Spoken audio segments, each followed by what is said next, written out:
today we're going to be talking about The Gentle Seduction by Marc Stiegler and how it relates to our current experience with technology and artificial intelligence. All right, guys, I'm back. I know it's been quite a few months, but finals came up and then I went to Europe, which was amazing.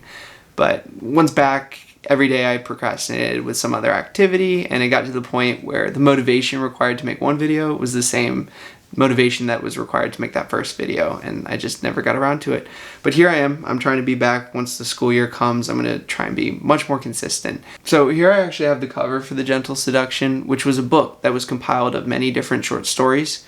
The Gentle Seduction was actually a short story in that book, and I would say that it was Stiegler's masterpiece that painted a beautiful picture about the gradual shift to a post-human future. This future is navigated by a protagonist, Annette. So Marc Stiegler was not only just a science fiction writer, but he was also a programmer, a software developer.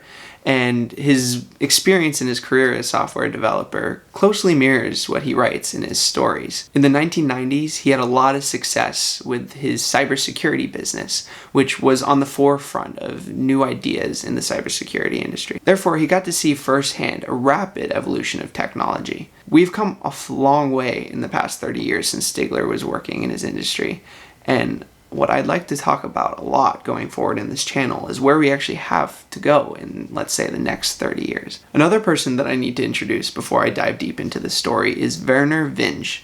His ideas about a technological singularity are the basis for the story. Vinge is a retired San Diego State University professor who taught mathematics and computer science, and he started writing science fiction. In his perspective, the technological singularity refers to a point in the future where technological growth not only becomes uncontrollable, but also irreversible.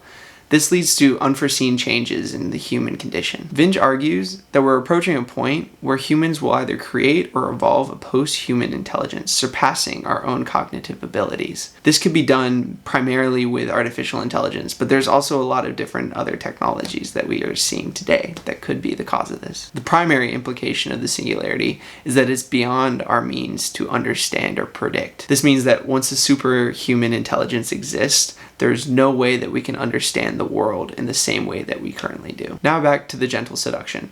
The story brilliantly sketches a world in which incremental technological changes leads to this post-human experience. Our protagonist, Annette, is a complete technophobe who lives in the mountains, and all her kids are trying to get her to use this new technology, and she refuses, until eventually, by the end of the story, she uploads her consciousness and basically achieves immortality. This altering of the human condition, subtly yet profoundly, is what Stiegler calls the gentle seduction. This trajectory perfectly mirrors the path that Vinge has talked about in his ideas for the technological singularity. It seems like it's a natural advancement from technology to technology until the point where we've reached no return. So now let's relate it to our current day and age. In our contemporary setting, we see many advancements in artificial intelligence and biotechnology, and this is going to play a large role in our futures going forward. Focusing on AI, artificial intelligence and machine learning algorithms have been advancing rapidly with companies such as OpenAI, but pretty much every big tech company is trying to dip their hands in the AI revolution. However, a lot of these changes are going unnoticed or barely unnoticed. We started at simple chatbots that have been improving drastically in recent years, but now we have technologies that completely replace many aspects of the human condition. They are able to create art, music, write text. A lot of the script was actually written with AI. Another important one is the algorithms that are used for our social media services. So if you think Netflix, YouTube, TikTok, the algorithms influence what we see, and that tends to influence our opinions, which is what's creating such a polarized government and many other issues in society. Another really important advancement to take note of are advancements in neural interfaces, where machines are able to interface directly with the human brain. So companies like Neuralink, Elon Musk's Neuralink, are trying to bridge the gap between the human mind and a computer. This to me seems exactly what Stiegler is trying to warn us about in The Gentle Seduction, that bridging that gap between the human mind and computers is what's going to lead to this technological singularity. We're also seeing rapid developments in genetics. So CRISPR technology has the ability to edit human genes, which could lead to unprecedented changes in evolution. In the story, this is where the seduction starts for Annette. She becomes old and frail, and she consumes nanotechnology to try and heal some of her ailments. And once it does, she goes down this path of accepting the technology more into her life. And where does that lead? In the Gentle Seduction, that ends up being digital immortality with mind uploading. And while that might sound super far-fetched, hopefully it is, but there's actually a lot of research going into why that could be plausible. And so as we live out our own version of the Gentle Seduction, we have to ask ourselves, how far are we willing to go for AI?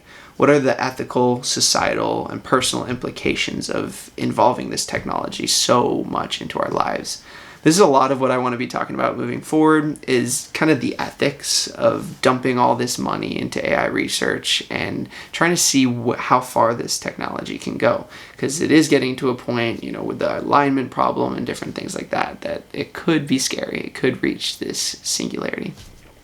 So yeah, this was it for the video. I just wanted to get something out, get the ball rolling again. I don't do this for the people watching necessarily. I'd love it if you learned anything, if you made it this far, but it's more for me to learn the technologies and to stay on the forefront of the advancements, because I think that's important for me moving forward with my career and everything. So yeah, no, I appreciate you guys stopping by. All right, I'm done. Bye. Thank you.